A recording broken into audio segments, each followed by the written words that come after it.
Olá, sejam bem-vindos ao nosso bate-papo de hoje.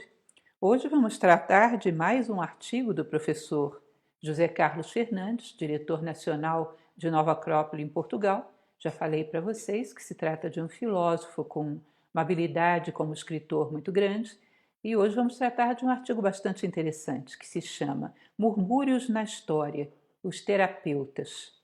É muito bonita a história desse grupo e mais bonita ainda a maneira como ele aborda essa história. Nós vamos conversar um pouco a respeito de alguns dados coletados por mim, dados comentados por ele, e eu espero que vocês amem essa história, porque é muito interessante. Vamos lá?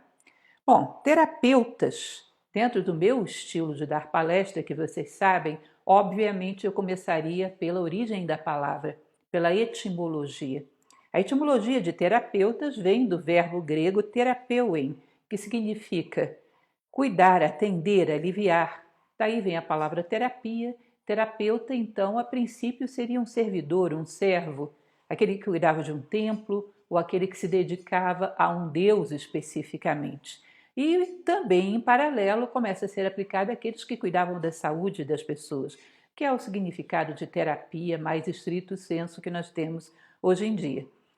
Se diz que a origem da palavra terapeutas, mais antiga, aliás, é muito interessante porque há etimologistas que dizem que essa deve ser uma das palavras mais antigas da Grécia, que talvez tenha vindo de gregos pelágicos. Uma das raízes dessa palavra, que é exatamente terapon, terapontos, que significa aquele que serve de escudeiro, aquele que protege, é citada por Homero, em torno do século 8 a.C. Há alguns etimologistas que citam que essa palavra, como teraps, servidor, talvez tenha vindo de terapne, que é um vocábulo, além de muito antigo na Grécia, segundo um dos grandes etimologistas que tratam disso, Van Brock, provavelmente de origem hitita ou outra língua anatólica.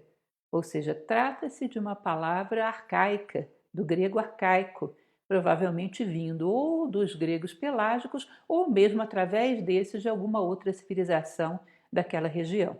Interessante, né? Aquele que serve, aquele que cuida, aquele que protege.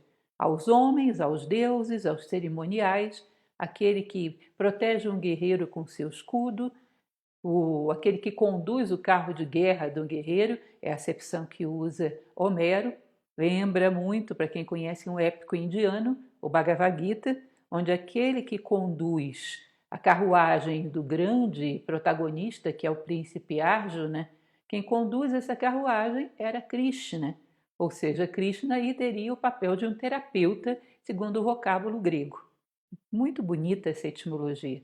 Aliás, as etimologias sempre dão para a gente um sentido muito maior para as palavras, por isso gosto tanto delas. Se você cuida, se você vela, tanto do corpo quanto da alma, tanto daquilo que nós temos de mais material, quanto daquilo que temos de mais sagrado, você é um terapeuta. Ou aquele que faz isso por você é um terapeuta. Continuando, então, nós vamos ver que houve um filósofo judeu chamado Filon de Alexandria. Filon provavelmente viveu entre 20 a.C. e 50 depois de Cristo. E ele escreve uma obra chamada A Vida Contemplativa.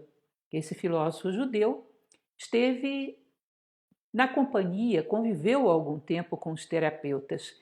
E a fonte mais fidedigna que temos é exatamente a dele. E embora Filon, como um praticante do judaísmo, muitas vezes faz uma interpretação que não é tão exata assim, porque, segundo hoje conhecemos, as opiniões que existem a respeito hoje, inclusive o professor José Carlos testemunha nesse sentido, é que os terapeutas não eram nem judeus nem cristãos, nem ligados a nenhuma religião específica.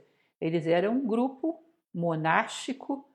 Aliás, outra curiosidade histórica, quem pela primeira vez usa essa palavra mosteiro foi exatamente Filon de Alexandria. Eles viveram em clausura e viviam dedicando-se à busca do seu sol interior, da sua essência divina, da sabedoria. E tinham esse nome muito provavelmente porque, além de cuidarem da sua própria alma, eles eram capazes de produzir curas tremendas, fantásticas.